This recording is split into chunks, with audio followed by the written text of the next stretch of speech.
2020 has been a super challenging year, so if you've been putting money away in your saving or your checkings account, that's great, and I'm proud of you. But unfortunately, we have an enemy working against us, and that enemy's name is inflation. Think of it like this. You see, a $100 bill in 2020 is weaker than it was in the 1990s, for example. And so we're working super hard every single day to lose our money to taxes and inflation. So that's where trading comes in. Now, when I say the word trading, a lot of my friends run for the hills. They don't really know where to start. They don't really understand trading, or it can be a little bit intimidating. My interest in the stock market started because of the crash that happened this year due to coronavirus. And I figured, hey, maybe all these stocks are crashing, maybe I can get a good deal.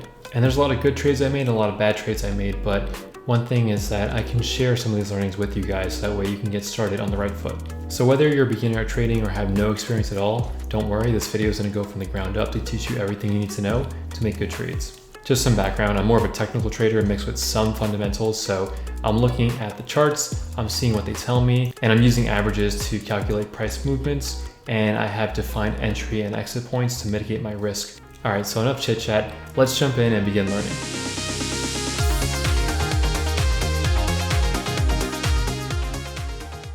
Okay, so I'll try to give you a nutshell approach of what a stock is, some fundamental aspects to know about stocks and how to buy them.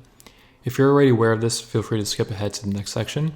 But a stock is literally owning a part of a company that you invest in, so a very small percentage, but you're still an owner nonetheless. Stocks are issued by companies to raise capital, and as the company grows or releases exciting news, their stock tends to become more valuable, and as the value rises and falls, you can buy more or sell off stocks. In order to buy stocks, you need to know the stock's ticker. So you might see a ticker like GOOG. This represents Google. So stocks are traded on the stock exchanges, which the most popular in the US are the New York Stock Exchange and the NASDAQ. To buy a stock, you have to bid for it. Prices move by the second every business day. So normal trading hours to buy these stocks are 9:30 a.m. to 4 p.m. Eastern time. But you can actually trade earlier or later depending on your broker. When you bid, you can do a market order or a limit order. Market order is buying at the current price. It's like running into a Costco and screaming, whatever the price of milk is right now, give me 3 of them. Versus a limit order is placing a specific bid. It's like saying, I won't buy milk unless it's 3.30, even if it's selling at 3.50. With a market order, you would have bought it at 3.50. Now, companies come in all different sizes, and to determine that, you need to know the market cap. This is the total number of shares times the share price. I usually trade large cap companies over 10 billion. I never trade penny stocks, which can appear for ridiculously low prices, as they can quickly become worthless or have pathetic volume. And sure, some people can become rich off of them, but to me they're risky, so I'd advise not to start trading them. Now, if you're looking at the volume daily, that just means how many shares are actively traded. If you have a low volume stock, which I consider under 500,000 shares traded a day, you have less buyers and sellers, meaning it's harder to get the price that you want to buy and sell at. All right, so I know this is a lot to cover, but these are just some fundamentals of stocks to give you an understanding. There's other areas like dividends, stock splits, and so much more, but you don't need to know that to actually begin your journey of trading just yet. So let's jump into the next section now, which will jump into actually trading and using a broker. Alrighty, so let's first start with the actual broker you're going to be using to make these trades. While Robinhood has debuted as the premier trading platform, I actually don't recommend it. They don't actually have any technical charts on their mobile platform. You're just looking at a line chart going up and down, so that's not very helpful for making trades. Also, their extended trading time sucks. Now, can you guess what I'm going to recommend based on the blue background I have, as well as the title of the video? If you said Webull, you're correct. Webull has all the technical indicators you need for both desktop and mobile, which is awesome. Their stock trades are also commission free, so you can trade for free, as well as the fact that you can actually short stocks, which means you can make money on stocks that drop. And one of the most important things is that you can paper trade, which means that you can simulate how certain trades would play out with fake money. Paper trading is crucial because it allows you to sharpen your skills in trading without losing any money. Luckily for you, Webull's also giving away some free stocks, so if you use the link in my description, you'll get 2 free stocks. All right, so let's start using this bad boy. I'm going to be looking at my screen on my phone, but also screen recording, so that way we can do both. You'll see obviously my screen on there, but I'll be looking at my actual phone. So the first thing you're going to see on the bottom is that there are 5 icons. There's your watch list, the markets, the Webull trading icon, the community, and the menu. The watch list is basically stocks that you want to watch. So if you click the search icon, you can put certain stocks in here, like for example, if I want to watch Neo, if I want to see Amazon, I can add all those to my watch list. Now, if I go back, and go to, instead of my positions, my watch list, you'll see all of the stocks that are on my watch list. I can also quickly jump into that stock. So for example, if I want to jump into NEO, I can click on it. And then if I want to place a trade, I can trade right in the bottom left, which is great. Let's go back. Next up is markets. So at a glance, you'll see the Dow, S&P 500, NASDAQ, and you can also see quickly what stocks are gaining the most in different time frames, which are losing the most, and other important metrics like which industries are performing best. The bull logo here at the bottom is basically where you'll be conducting your trades and has the most tools at a glance. We'll come back to this later. Community allows you to read in on what others are saying and watching, top news around certain tickers. It's a good idea to read the top news to stay updated with what's actually happening in the market, but don't use it blindly to make trades. I'll show you how to trade using indicators in a little bit. Finally, the menu button here allows you to access the Help Center. So you can change your settings here and paper trade, which I said before, I really recommend doing. Now, when you paper trade, try to use an amount similar to what you plan to invest. So for example, if you start with $1 million paper trading and you make a 3% return, you're going to make $30,000, which sounds amazing, but 3% on $100 is only $3. So make sure to keep it relative. This is the fun part, setting up indicators and trading. So let's learn how to trade. Now, before I explain, we have to set up a few indicators and I'll show you how to do that. So first click the 4-shape icon on the top right and then hit indicators. Then hit more at the bottom. For MA, click the settings button and edit the numbers to 9, 20, and 180. Again, I'll explain this a little bit later, but let's just do this for now. Also, using those 3 horizontal lines, also called a hamburger, drag the RSI and the MACD up. And then go back to indicators and select MA, MACD, and RSI. Now, right next to the 4 icons, there's a little icon that shows you how your charts will display. So by default, it's a line chart, but we want candles. So open it up and click the candle icon. The indicators we're going to be using are the moving average, the MACD, and the RSI. Okay, so obviously we're looking at a lot of things here. And as I was editing this video, I realized that we need to break down what's actually happening here. So we have the candles that you see on these charts. We have the RSI indicator down here, as well as the MACD. I'm showing the desktop version, but it'll show exactly like this on the mobile version as well. Let's break each of these down. Let's first start with candlesticks and what they are. A candlestick, put simply, is a charting tool that helps show an asset's movement. It was invented by a Japanese rice merchant to help track market prices and momentum. The reason why it's so highly regarded is because it shows the stock's open, top, bottom, and close. And if it's a green candle or red candle, which helps determine the direction of the stock. Candles also help traders make plays as they sometimes show repeat patterns. Now, candles can be used for different time frames. It can represent movements as small as a minute or up to a week. Usually shorter time frames like a minute are for more aggressive traders like day traders, while longer time periods are more for swing traders. So let's break it down with an example. For this example, we'll be charting a 5-minute candle. We'll create a pretend stock called STEV, which is trading at $100. It's 9:04 a.m. and the clock just hit 9:05, so a new candle is born. Now, in order to determine if it's going to be a red candle or green candle, we need to see how the stock's price fluctuates. So at 9:05, STEV is at $100, and then if STEV drops to 97 and it's still 9:05 a.m., we'll see that the open is at the $100 mark.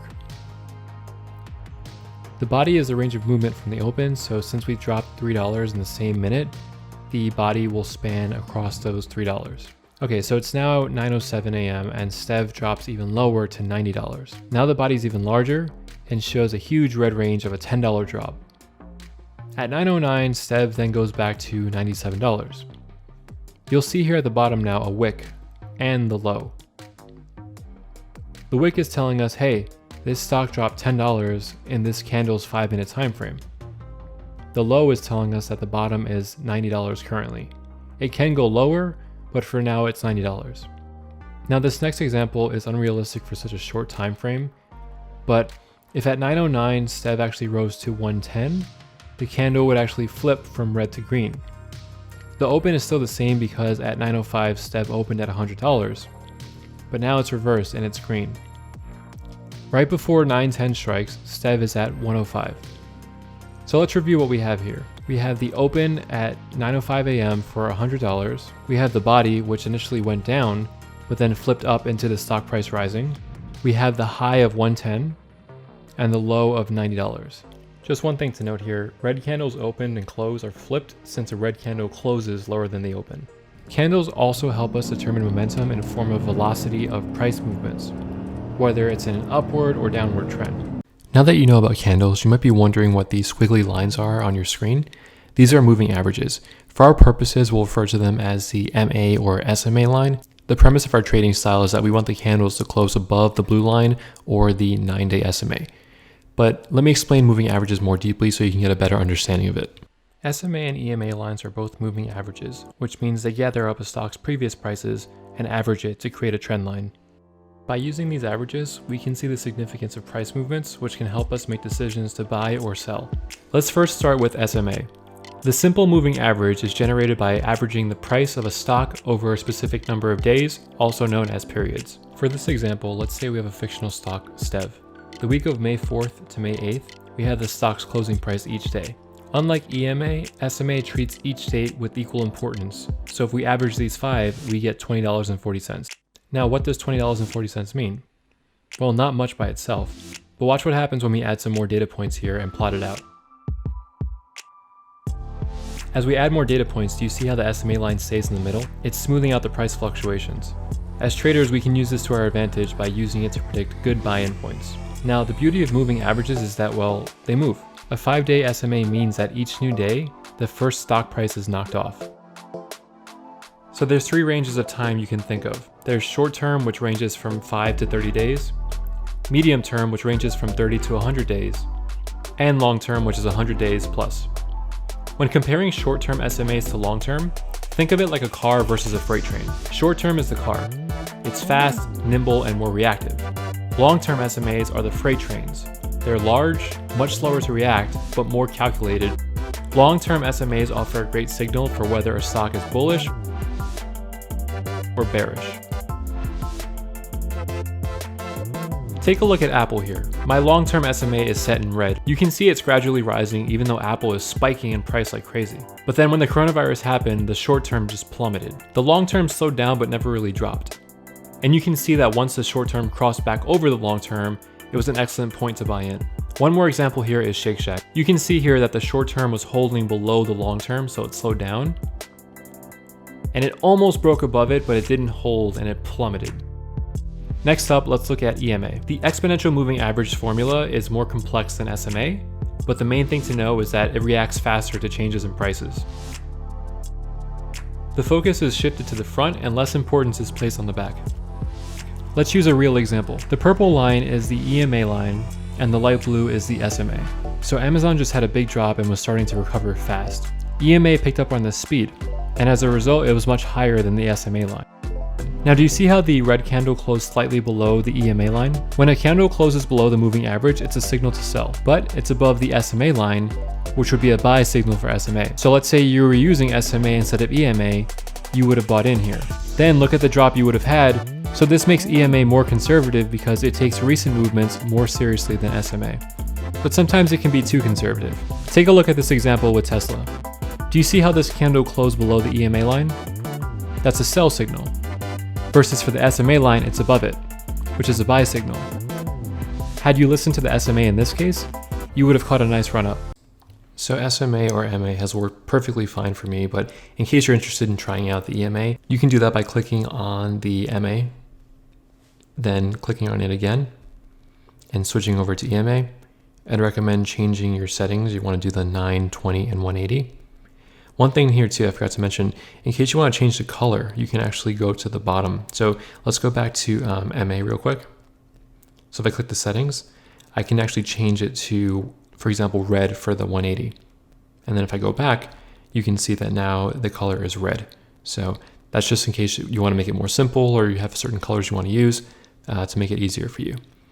But let's jump over to the RSI now. The Relative Strength Index is an indicator that shows momentum and price changes relative to previous time periods. It helps determine when a stock is overvalued, which is also known as overbought, or undervalued, also known as oversold. Its strength comes from this observation and determining if a stock is more likely to rise or fall.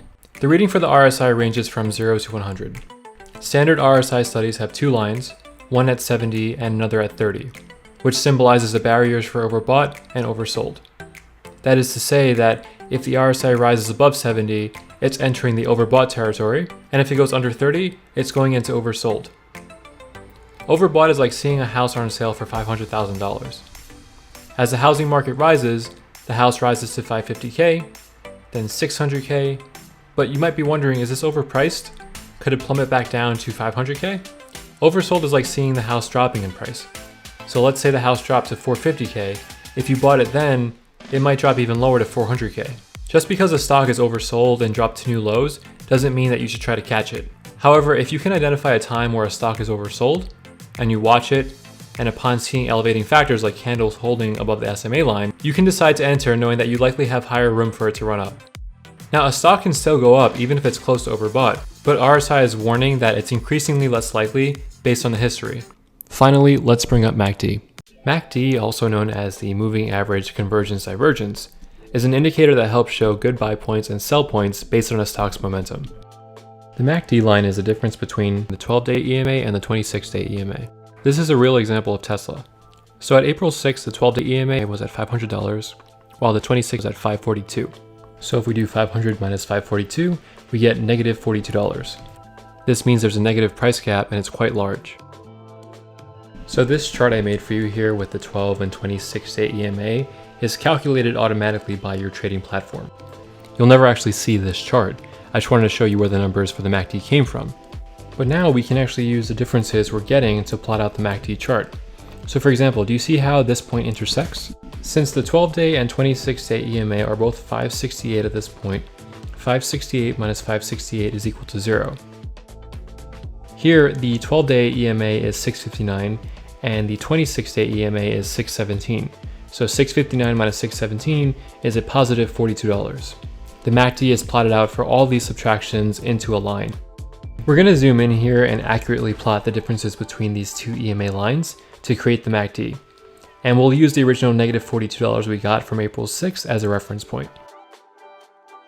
Now, because the MACD is the difference of two EMAs, it can be choppy when graphed out. So we use another line called the signal line to smooth it out.